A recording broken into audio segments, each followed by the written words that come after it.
Good evening, everyone. I hope you are all doing well. And so today is Yarn Yard for Tall Tales. Let's head right on into Collectively Rewilding.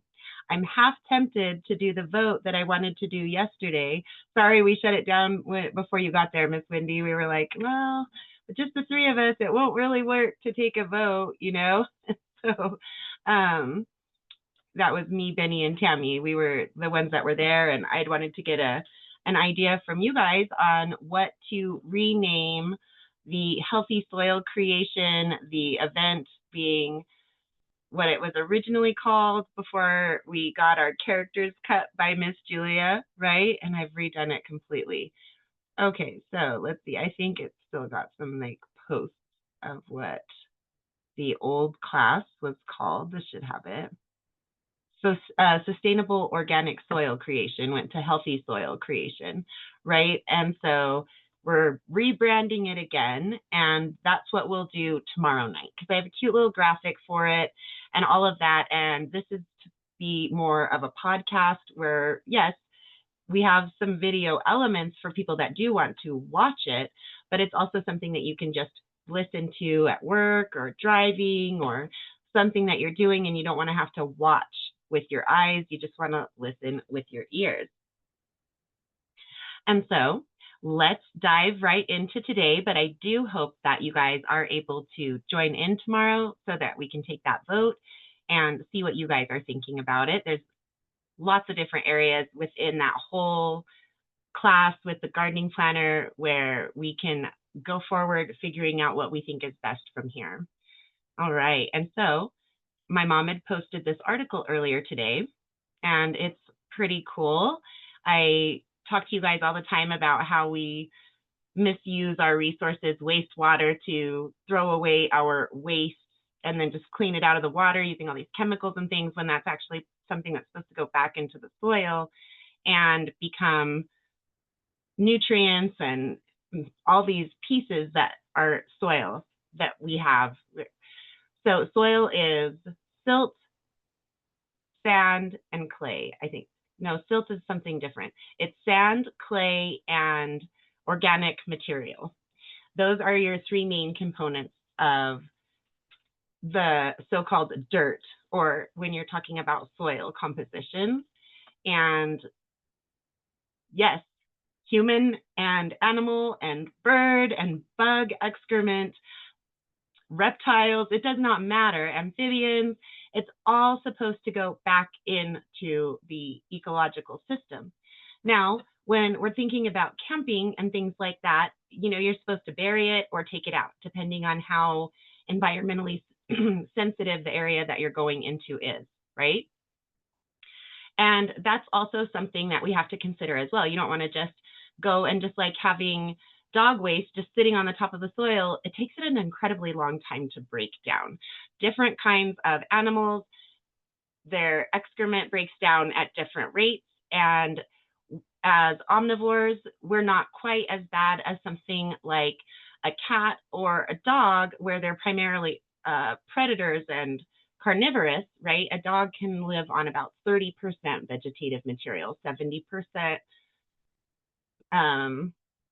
I don't remember what terminology I use, but 70% meat and 30% plant, right? And so cats have to be almost 100% carnivorous.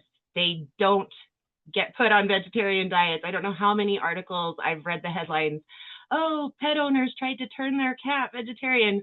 Please, for the sake of all that is natural, please don't try to turn a carnivorous creature into an herbivorous creature. It's just not going to work. We're omnivores.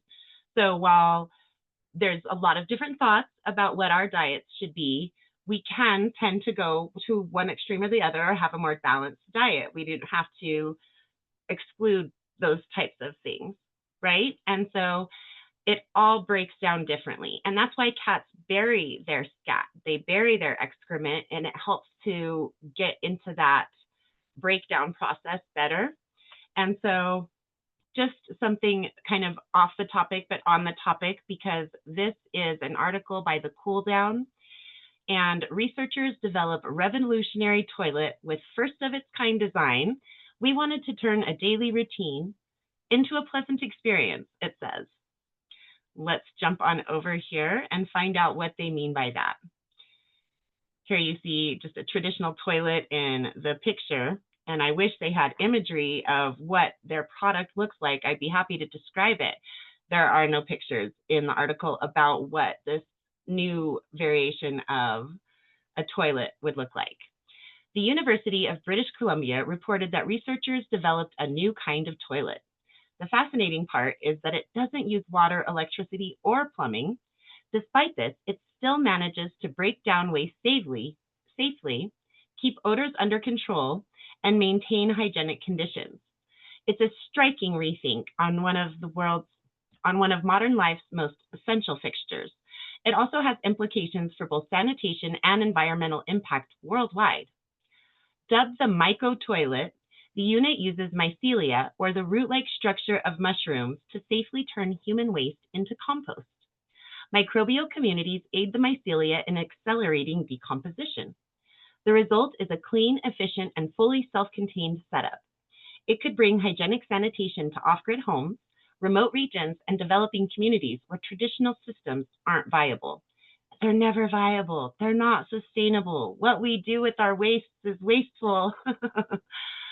In a UBC press release, Joseph Dahman, the project lead and associate professor at UBC's School of Architecture and Landscape Architecture, said, "We wanted to turn a daily routine everyone knows into a pleasant experience that reminds us of our connection to ecological cycles."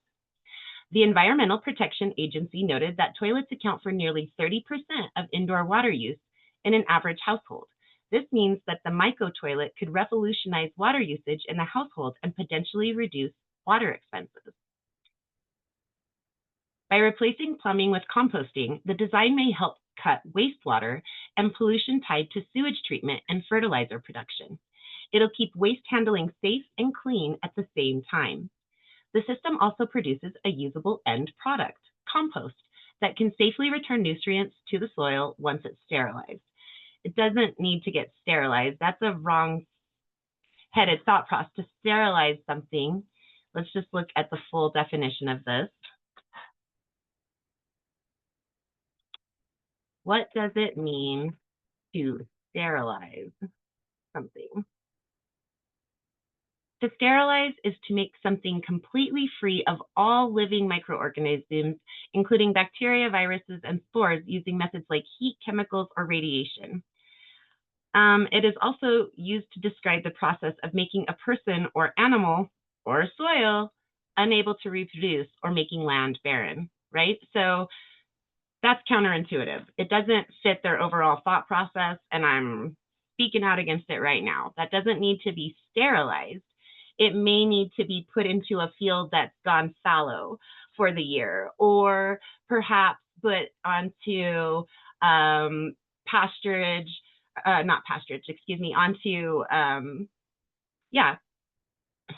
onto acreage, there we go, that's going to be for growing hemp, for paper, right? Things like that could start the process if they consider it to be night soil. Although here in our classes, we've discussed how that in and of itself may be a wrong-headed thought process. So that's obviously something that's being debated in the scientific community right now. And as someone who has intensely involved themselves in all sorts of environmental conditions and seriously studied what was going on around me, as well as exploring so many different facets of the earth sciences and gardening and animal husbandry and hunting and all of these wonderful experiences, I'm going to tell you that we are going against nature at our own detriment on almost any topic that you're going to cover. So we don't want to sterilize this compost. By definition, compost should have nutrients in it. It's a wrong-headed thought process. So that one thing, I'm disappointed that that's how the article chose to discuss it, and I would love to talk to someone who is actually involved in the process to see if they actually think that that's how it should result when they're utilizing a natural process through the and I can never say the words right. Let me just go right back to it before I try to, mycelia, right? This fungi, they're utilizing that. So that's going to be inside of that compost. If they sterilize it, it's going to kill all of the fungi.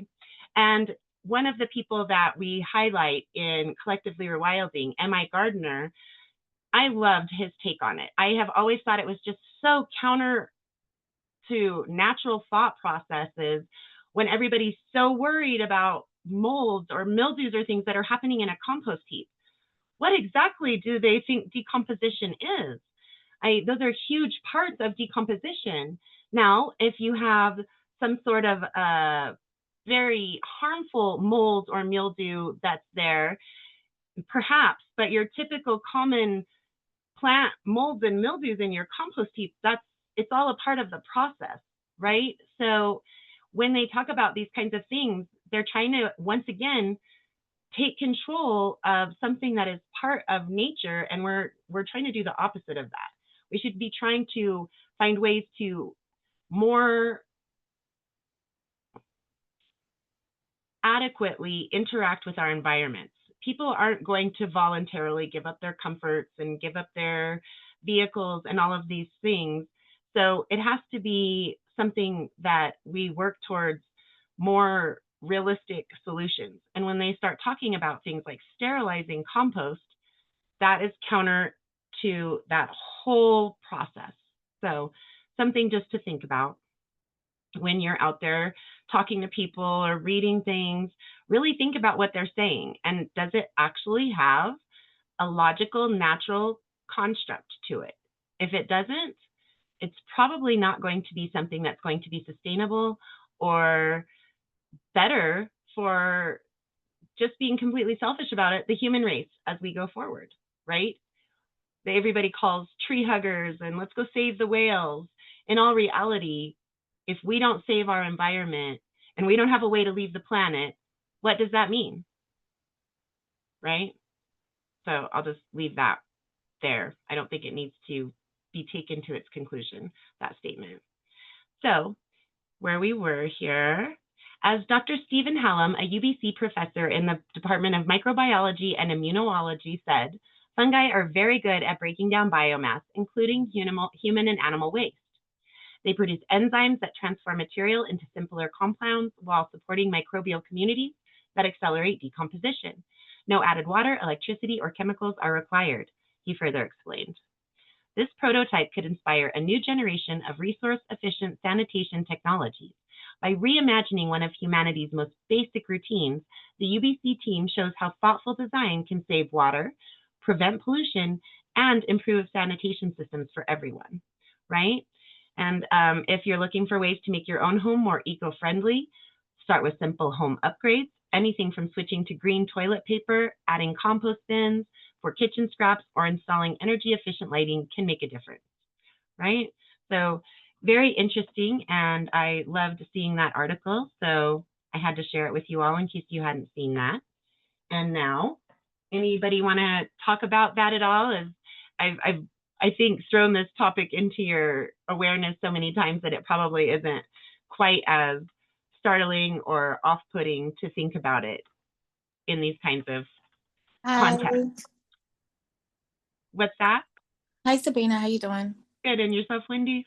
I'm okay. Hi, everyone. I want to know, since you were saying about fungi and healthy compost or so, bacteria, would mushrooms be a good compost or no? Oh yeah, you can absolutely compost mushrooms. Like if you get some and you don't quite finish it off, throw those right. Yeah, like by the time you get to it, it's all Absolutely. yeah, you could reuse them and let them just turn into soil. Okay, great. Just wanted to know that. Okay. As long as it hasn't gotten any like salt or seasonings added, right? It's still just the mushrooms. No, it's just plain mushrooms. Yeah. Absolutely. Okay. So compost consists of any type of vegetables, or there's certain? Any types of fruits, vegetables, grasses, leaves, cardboard, true cardboard, not egg crate. The difference being a cereal box to a box that holds paper, right? Like a paper box where you have the corrugated cardboard. That Yeah. you can compost corrugated cardboard. You cannot post egg crate, which is, it looks like a cardboard. We think of it as a cardboard, but it's not. Okay. It doesn't have that corrugation. It's more comparable to like pressed wood or something in all reality than what corrugated cardboard is. I don't totally know all the differences, but that's a real basic explanation of it. And so you do want to make sure that you can compost eggshells, you can compost Oh, coffee wow. grounds, you can compost if you do potted plants, right? Yeah. Throw those potted plants, soil and all, into your compost heap because that soil needs to be revitalized, and the plants can just join in with the rest of your compost, right? Like I'm Oh. trying to save my geraniums. I bought the geraniums for the hummingbirds before my flowers started coming in. Really good back care. And I tried to bring them inside, but like I've said a couple of times, just the way the Utah lighting with the way they build their housing structures, I'm not sure exactly what it is. I've never experienced so consistently that it's really hard to bring the natural light into the living spaces in Utah for some reason. And so my geraniums are dying, even though I have artificial light on them. So I'm going to try moving them, but if they don't make it, right out into the compost heap. Okay. And you can mix up or you can make compost a soil. Well, okay.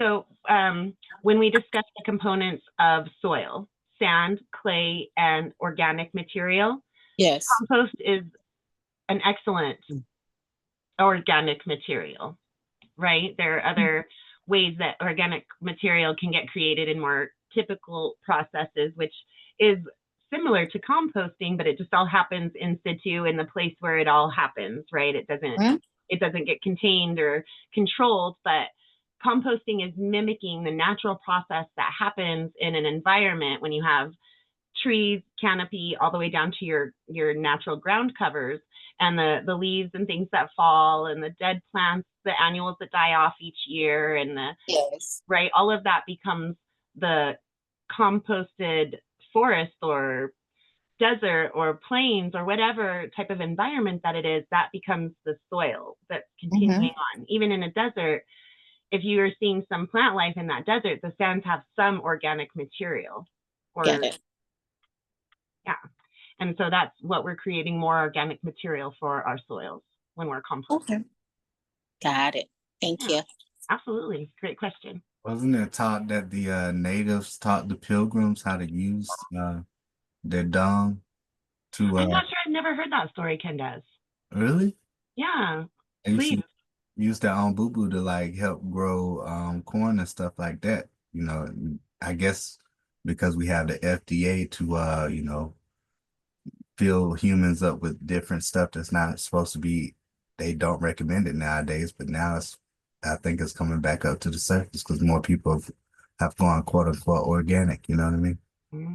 And there are so many practices like that. I've never heard outside of, I mean, night soil, right? And then like you have to wait 7 years. That's something I've heard. And then down in the Amazon, as I talked with you guys about the dark soil, right? Where they can even see it from the satellite images, these radiating lines that they would put out from the villages of their different materials that were waste, from, leather clothing to a ceramic pot that broke to the bones of the animal that they didn't need the pieces for, or whatever, they'd already gotten the marrow out of it, and all these different things right there. The way we look at our environment is just, it's so bizarre, really, when you think about it. And so we're all kind of reclaiming that thought process, right? And so that's really interesting. I'd not heard of a pioneer pilgrim type of a story around dung. An interesting word, right? An old-fashioned word, even. But that's what that's basically why they use cow manure, not from that practice, but it used to be just our manure. Thank you. Right? Yeah. Humanure, right? We've talked about that in multiple classes, right? We watched that guy who was quite open and comfortable with it. So yeah, right. We're really rethinking a lot of our modern advances, as well as reconsidering the ancient techniques that are out there. And actually, Anita, my mom posted another article about that. We won't read it tonight, but I'll just point it out to you all. And happy birthday, Vanessa. I put it there too. Tammy is, of course, the one that alerted us all. But this is, go ahead, my dear. Oh, I just said thank you. Definitely. Happy days for you, my lady. These Wyoming ranchers want a regenerative revolution. Could their high-tech approach to age-old practices change the game for other ranchers? And so I'm really excited to check out that article as well.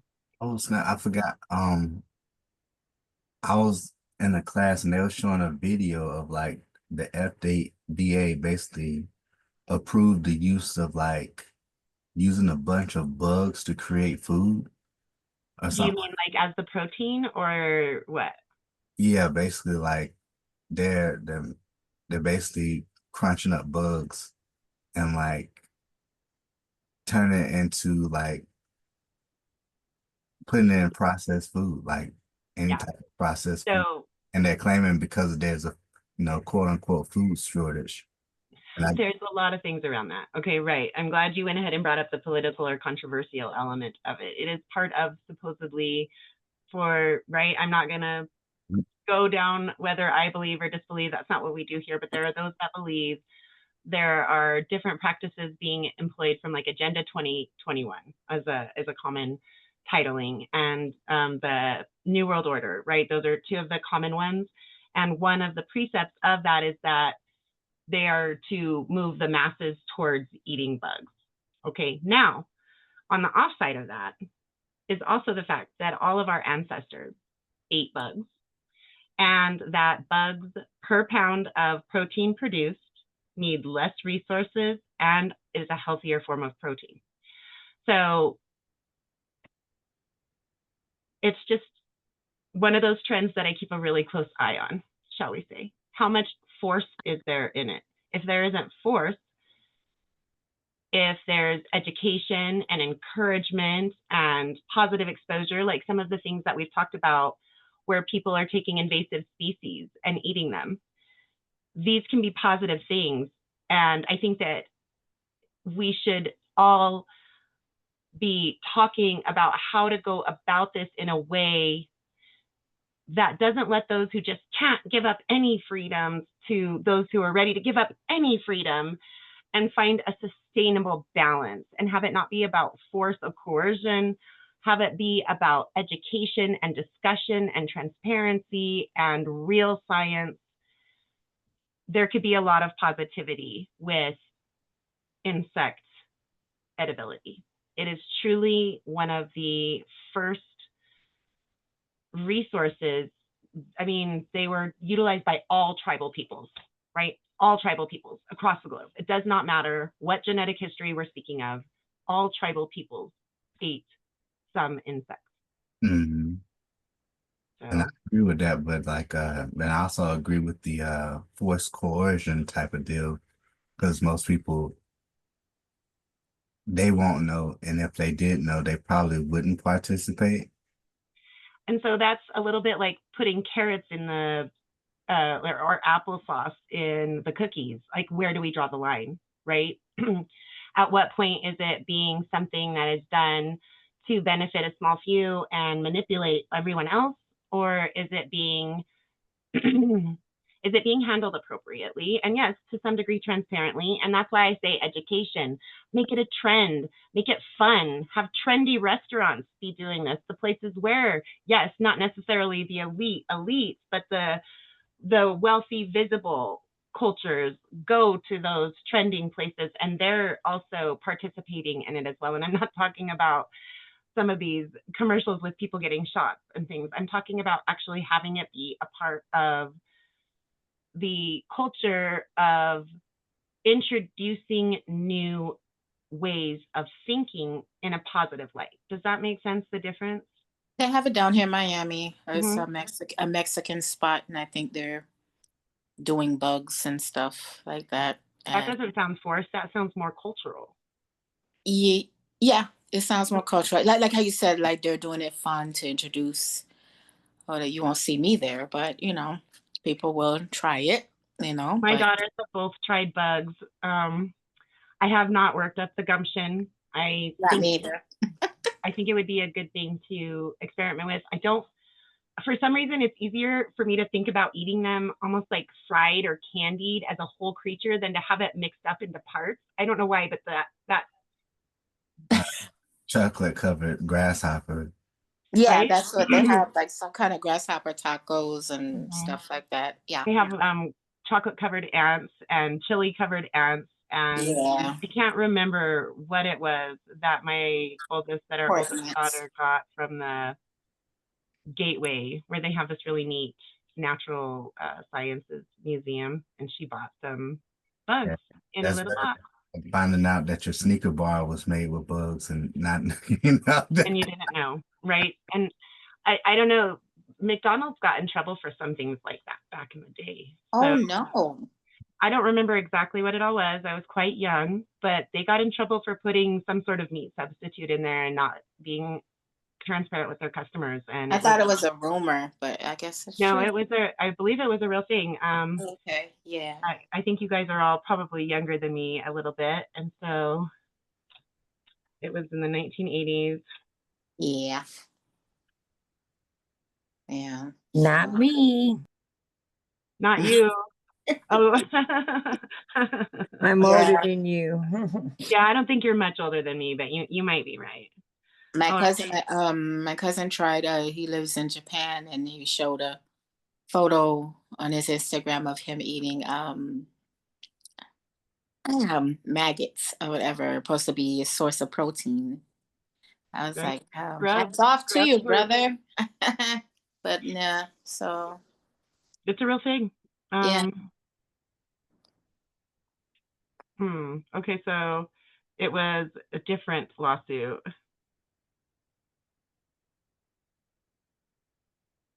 Probably not gonna find it. They use that they're big enough to hide that.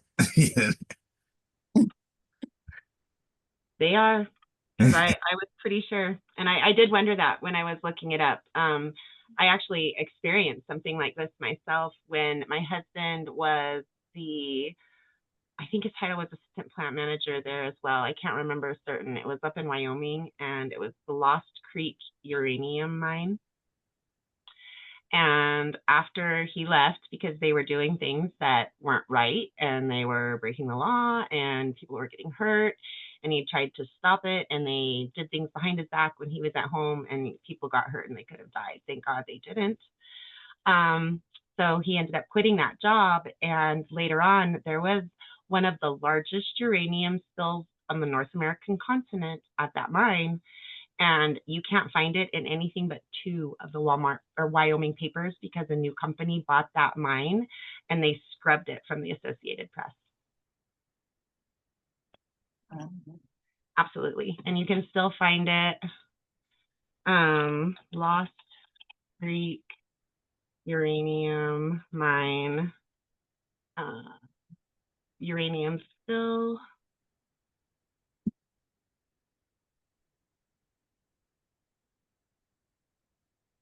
Largest. What would have been when? Somewhere around 2016 to 17.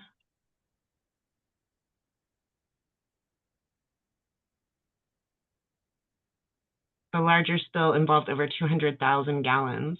And so they can find it because they've searched all of it. This didn't used to be up. Yeah, and if you go, I had to go, the last time I went to find it, I had to go to the papers that I knew that it was. And so then if you put Casper Tribune,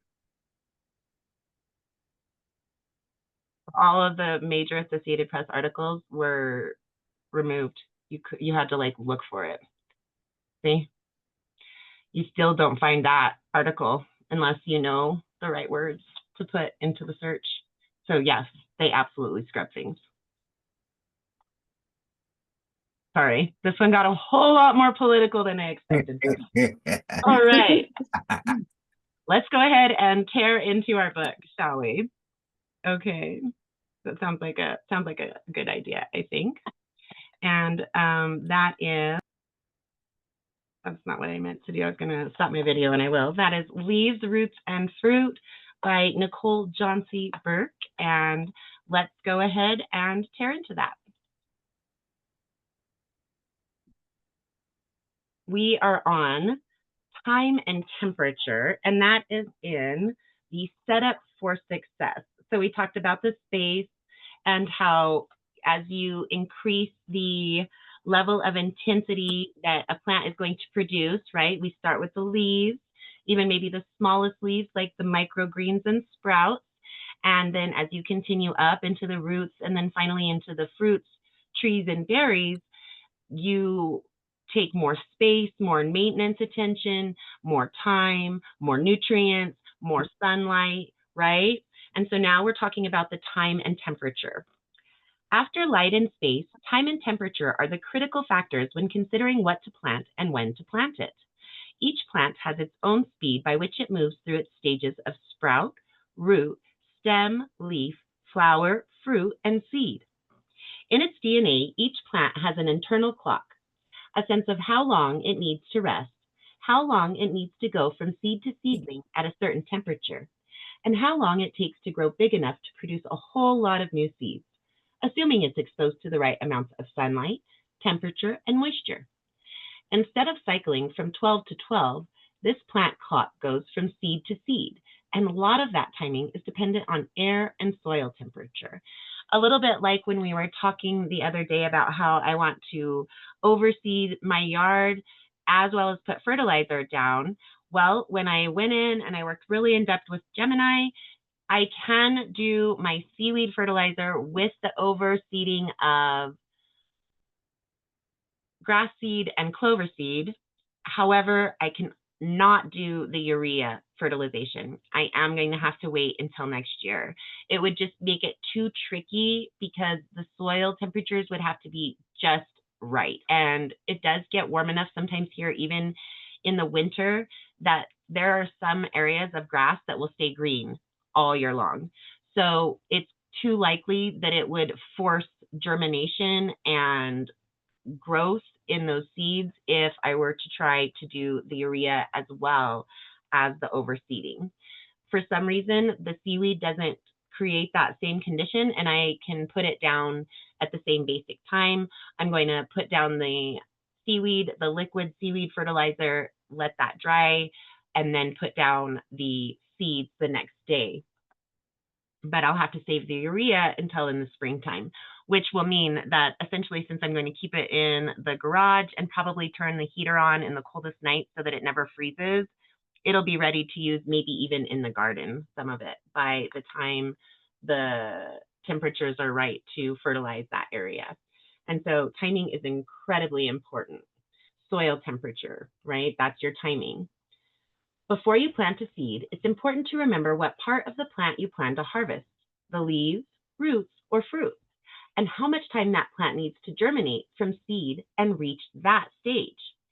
So when you're thinking about a cool weather plant, it may only take a certain amount of time that you have for, say, spinach, but it's going to get too hot by that time, right? And that's your soil temperature as well. So each plant to its own needs and timing. Read the backs of seed packets and you'll learn that different plants require different amounts of time to develop within a given temperature range. Check your calendar. Do you have enough time in the gardening season for the plant to mature to the desired stage before the temperatures or seasons shift?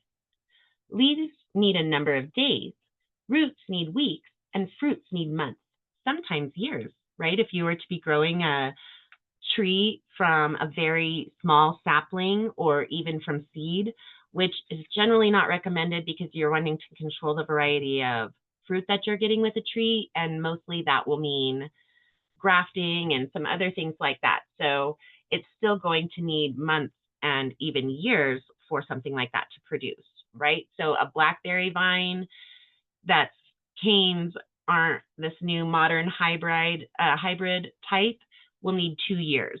And that's a much less woody plant than an apple tree, as an example, right? In general, most cool season plants will wait until soil temperatures are above 40 degrees to start growing, whereas most warm season plants wait for the soil to surpass 55 or even 65 degrees Fahrenheit.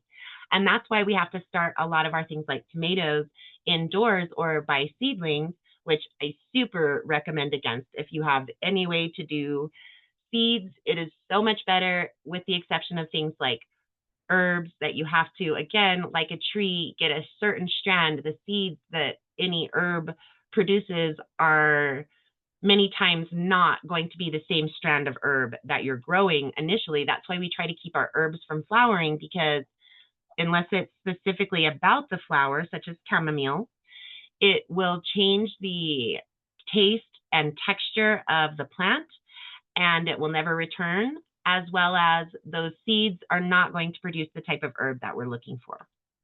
Okay. And so once growth begins, most cool season plants have an internal thermometer that will begin seed production as soon as temperatures go above 75 or 80 degrees. Warm season plants do the same around 90 degrees Fahrenheit. This minimum and maximum temperature means that each plant you grow has a unique on-off switch that's more in charge of the plant than you are, which also means a lot of the times you thought you were the one to blame for your plant's failure, it was really the switch that was in charge. Now, our timing can be the reason behind that, but it isn't necessarily that we did a bad job.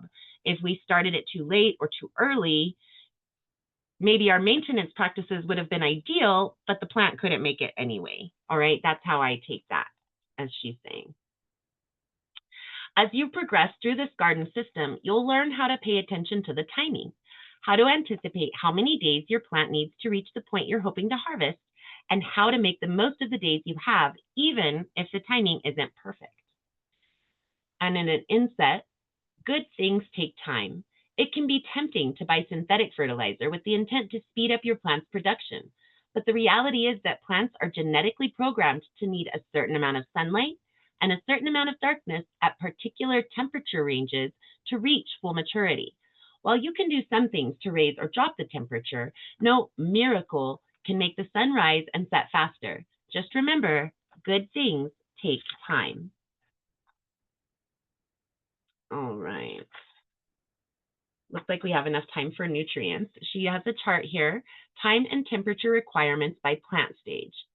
So the stage, if you want your sprouts, right? We said sprouts and microgreens. Well, your sprouts are your first, and it only takes 5 to 7 days to start harvesting on sprouts. That's why I loved her system the first time she started talking about it, because I saw immediately how it could put that joy of success into almost anyone's hands the first time they try something, right?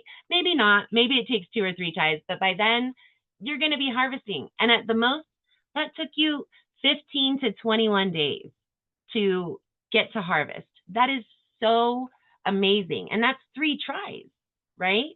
So that's why it is such a beautiful, progressive, natural system that she has here. I just love it. And the temperature is going to be from 45 to 75, meaning it starts growing at 45 and it starts going to seed at 75. For microgreens, the harvest time is 10 to 21 days. Super quick still as a turnaround, less than a month, maybe less than half a month. And again, your soil temperatures are 45 to 75 degrees Fahrenheit. Stems and leaves, 25 to 60 days. So there, maybe just under a month, up to 2 months, but pretty quick turnaround in all reality. Oh my gosh, these days, does it not seem like 2 weeks just flows by and you can't even grasp what you did during those 2 weeks? So 8 weeks total is going to go by pretty quickly, and that's the longest, 25 to 60 days. Again, 45 to 75 degrees Fahrenheit. For roots, this is where you're going to start getting into some more maintenance. And it's kind of interesting because they're going to take 30 to 90 plus days their temperature range being from 45 degrees to 75 degrees Fahrenheit. So that's why things like garlics and onions, a lot of times we're going to put into the ground in the fall so that they can overwinter, so that they'll be in the ground long enough for 90 days below 75 degrees Fahrenheit, right? Small fruit, 75 to 90 days. So you're starting to see that time uptick each time to where now it's going to be over 2 months no matter what, and up to as many as 3 months. And you finally see an increase in temperature. They will not start growing until 65 degrees Fahrenheit, and they're going to like it up to 85 degrees Fahrenheit, where most of them are going to start putting out seeds.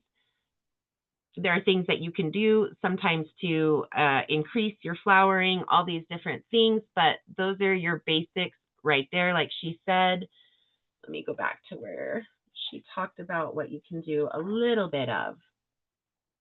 Where did it go?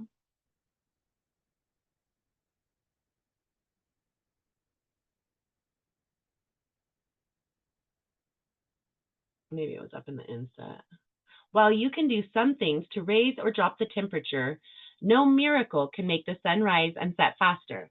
So when it's really hot, we could create shade. When it's not quite warm enough, we can use covers. We can use, oh my goodness, I can always see them, but whenever we're here in class, it just escapes my brain so easily.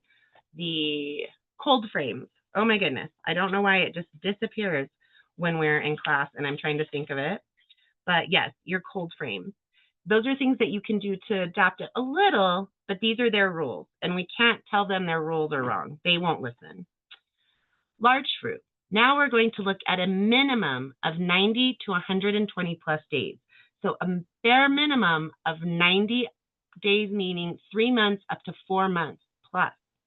Again, their temperature range is 65 to 85 degrees Fahrenheit. And so with our extreme temperatures, that's another reason why so many times we need to start with seedlings from inside, because we need to get them going before the ground is quite warm enough, because it's going to get hotter before our produce is what we want it to be. Then you get to seeds. If you want, for instance, your sunflower seeds, right? Your pumpkins to have seeds in them, your tomatoes to have seeds in them, you're looking at 100 plus days and at least a minimum of 75 degrees Fahrenheit. And notice that will fit even your stems and leaves, right? Because sprouts and microgreens would turn into stems and leaves if we let them continue to grow. And so your stems and leaves are 45 to 75 degrees. So no matter what, the seeds are 75 degrees Fahrenheit plus. Okay, nutrients. You now know plants can feed themselves, but what exactly are these plants eating? The key nutrients plants need at each stage of growth should ideally be found right where they're planted, in the soil itself. You can ensure your plants get off to a great start by giving them the best, most nutritious soil possible. For most plants in the garden, I recommend a variation of sandy loam. That is, a soil made of sand, silt, and clay that I call the 103. Turn to page 69 for more about this blend. We'll read about that when we get to page 69, most probably. Throughout this book, you'll learn how to vary the sandy loam blend to incorporate more compost, more sand, or more topsoil, depending on what step you're on in the LRF system, leaves, roots, and fruits. Once you create the initial soil for your plants to grow in, your job isn't done. Remember the dynamic nature of plants. For every day plants grow a little bigger, the soil grows a little more depleted. For plants grown on the first two steps, you won't need to worry much about adding nutrients, sprouts, and microgreens. But the longer and larger your plants grow, the more nutrients they'll need to make it to the finish line. There are dozens of nutrients plants need to thrive, but we'll focus on the essential soil-derived elements that gardeners refer to as the 3 primary macronutrients: nitrogen, phosphorus, and potassium, plus a few secondary macronutrients.